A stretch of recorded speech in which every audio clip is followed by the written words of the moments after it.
तो आज अब अगले वीडियो में बताएंगे वैद्युत आवेश के प्रकार। कल हमने क्या पढ़ा था, वैद्युत आवेश और आवेश क्या होता है, आवेश के बारे में हमने जाना था। आज हम जानेंगे वैद्युत आवेश के प्रकार। तो वैद्युत आवेश दो प्रकार का होता है। नंबर एक,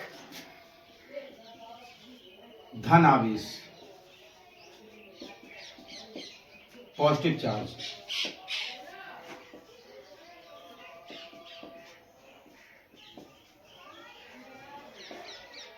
नंबर दो, ऋण आवेश, नेगेटिव चार्ज।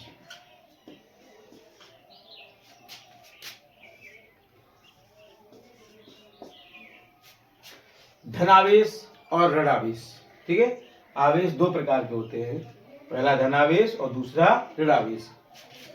अब धन आवेश क्या है और ऋण आवेश क्या है, सबसे पहले हम जानेंगे संक्षेप में, फिर इनके बारे में जानेंगे विस्तार में। ये कोई एक उदासीन वस्तु है,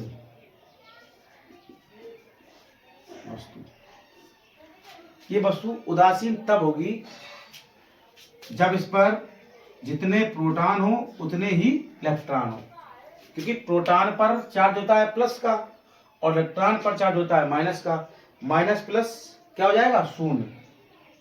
यदि कोई वस्तु उदासीन है तो समझ लीजिए उसमें प्रोटॉन और इलेक्ट्रॉन दोनों की समान मात्रा है, ठीक है। यदि किसी वस्तु से हम प्रोटॉन निकाल दें, क्या निकाल दें, प्रोटॉन। यदि किसी वस्तु से हम प्रोटॉन निकाल दें तो उसमें क्या बचेगा, इलेक्ट्रॉन। क्या बचेगा, इलेक्ट्रॉन। तो उसके आवेश को क्या कहेंगे हम, ऋण आवेश। और यदि किसी वस्तु से हम इलेक्ट्रॉन निकाल दें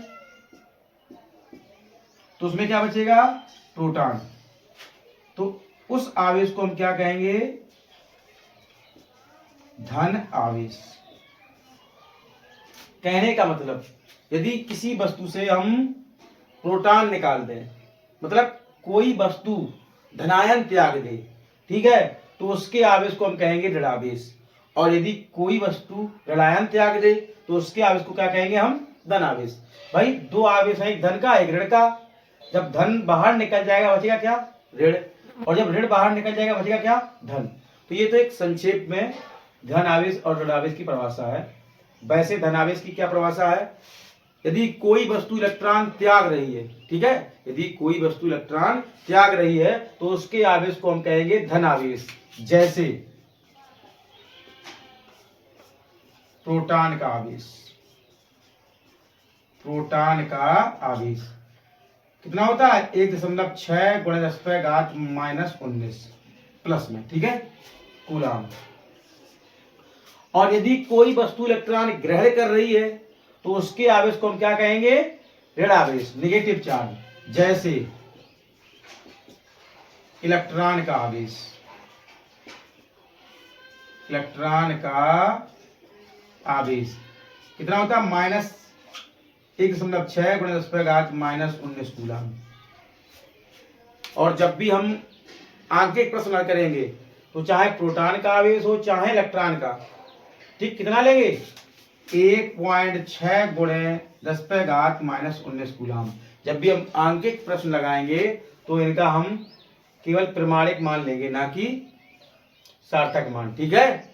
चिन्ह सहित मान नहीं लिया जाता है। कभी आंकिक प्रश्न लगाएंगे फिजिक्स के तो जो प्रमाणिक मान है 1.6 × 10⁻⁻19 कूलाम, चाहे इलेक्ट्रॉन का आवेश लेना हो चाहे प्रोटॉन का। ये बात आप ध्यान रखें, नोट में रखें कि जब भी हम न्यूमेरिकल्स लगाएंगे तो चाहे प्रोटॉन का आवेश हो और चाहे इलेक्ट्रॉन का आवेश हो, ठीक है, चिन्ह नहीं लेंगे, ठीक है। और वैसे प्रोटॉन का आवेश होता है पॉजिटिव और इलेक्ट्रॉन का आवेश होता है नेगेटिव, ठीक है। तो समझ में आया, धन आवेश क्या है, ऋण आवेश क्या है। यदि कोई वस्तु इलेक्ट्रॉन त्याग रही है तो उसके आवेश को क्या कहेंगे हम, धन आवेश। और यदि कोई वस्तु इलेक्ट्रॉन ग्रहण कर रही है तो उसके आवेश को क्या कहेंगे हम, ऋण आवेश, ठीक है। या यदि कोई वस्तु में से प्रोटॉन बाहर निकाल दें तो उस पर कौन सा आवेश होगा, ऋण आवेश। और यदि उसी वस्तु में से इलेक्ट्रॉन बाहर निकाल दें तो उसके आवेश को क्या कहेंगे हम, धन आवेश, ठीक है। ये थे आवेश के प्रकार। अब जानेंगे आवेश के गुण। तो आवेश के निम्नलिखित गुण होते हैं। सबसे पहला गुण है आवेश का, आवेश के गुण।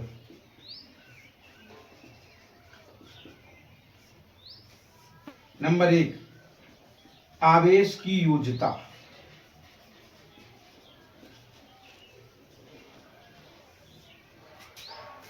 आवेश को बीजगणितीय रूप में जोड़ा और घटाया जा सकता है। इसका मतलब क्या हुआ? आवेश को बीजगणितीय मतलब सरल विधि से जोड़ा और घटाया जा सकता है। नंबर 2,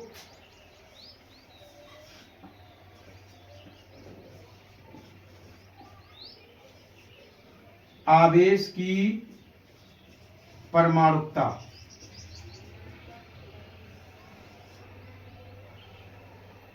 या क्वांटीकरण।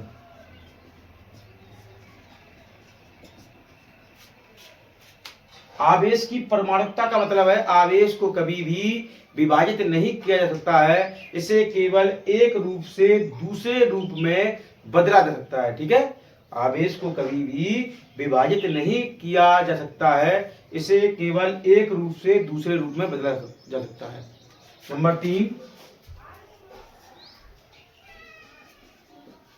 आवेश का संरक्षण।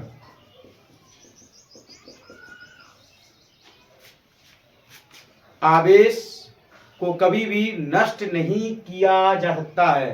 ठीक है, आवेश हमेशा संरक्षित रहता है, इसे एक वस्तु से दूसरे वस्तु में स्थानांतरण कर सकते हैं, लेकिन इसे नष्ट नहीं कर सकते हैं। ठीक है, तो ये आवेश के गुण हैं।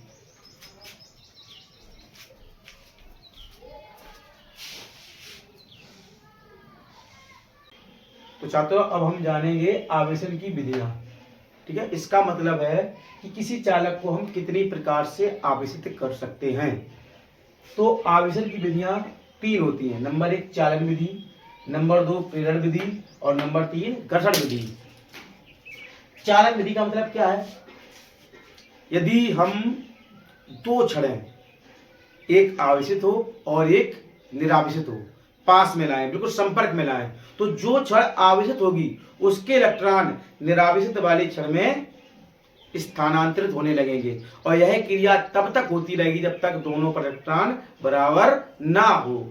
तो इस विधि को हम कहते हैं चालन विधि। अब प्रेरण विधि क्या है? 2 गोले हैं, ए और बी, पास पास रखे हैं। यदि इन्हें हम कुछ समय के लिए दूर दूर रख दें, तो एक पर प्लस आवेश और दूसरे पर माइनस आवेश ठीक आ जाएगा, क्योंकि एक गोला दूसरे के प्रति विपरीत आवेश उत्पन्न करेगा। वो किस कारण करेगा? प्रेरण द्वारा। तो ये है प्रेरण विधि द्वारा किसी चालक को आवेशित करना। नंबर 3 है घर्षण। घर्षण का मतलब होता है किन्हीं 2 वस्तुओं को आपस में रगड़ें, ठीक है, और रगड़ने से वह आवेशित हो जाए, तो उसे कहेंगे हम घर्षण विधि, आवेशन की घर्षण विधि। जैसे मैंने आपको बताया था कि यदि हम किसी छड़ को अपने बालों पर रगड़कर छोटे छोटे कागज के टुकड़ों पर करें, तो वह उस छड़ में छोटे छोटे कागज के टुकड़े और धूल के कण अपने आप चपकने लगते हैं। तो ये जो आवेशन की क्रिया है वो किस विधि द्वारा है? घर्षण विधि द्वारा। तो आवेशन की विधियां 3 हैं, तीनों के बारे में आप जान चुके हैं। आवेशन का मतलब होता है किसी चालक को कितनी विधियों द्वारा हम आवेशित कर सकते हैं, तो केवल 3 विधियों द्वारा। ठीक है, तो आवेशन की विधियां 3 हैं। ठीक है, तो हमारा अगला टॉपिक है मूल आवेश। ये बहुत ही इंपॉर्टेंट टॉपिक है। मूल आवेश, एलिमेंट्री चार्ज। मूल आवेश क्या है? तो मूल आवेश की बहुत सिंपल सी और सरल परिभाषा है, इलेक्ट्रॉन के आवेश को हम मूल आवेश कहते हैं। इलेक्ट्रॉन के आवेश को हम मूल आवेश कहते हैं। ठीक है, इलेक्ट्रॉन का आवेश कितना होता है?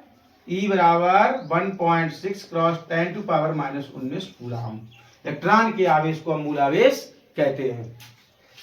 नोट पॉइंट, एक आपको नोट पॉइंट याद रखना है, यदि किसी चालक पर इलेक्ट्रॉनों की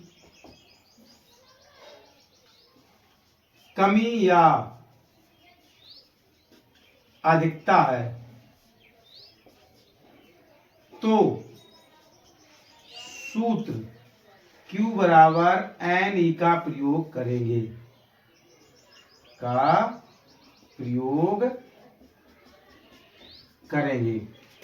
Q क्या है?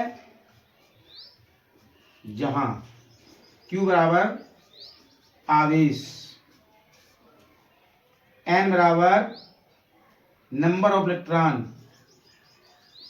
इलेक्ट्रॉनों की संख्या,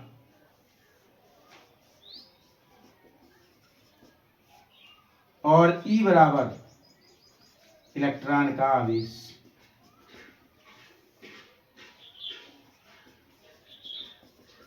ठीक है, जब भी आपसे किसी आंकिक प्रश्न में चालक पर इलेक्ट्रॉनों की कमी या अधिकता के बारे में पूछा जाए तो आप Q बराबर NE सूत्र का प्रयोग करेंगे।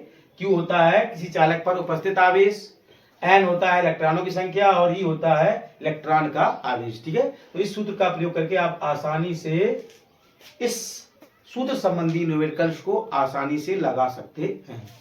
ठीक है,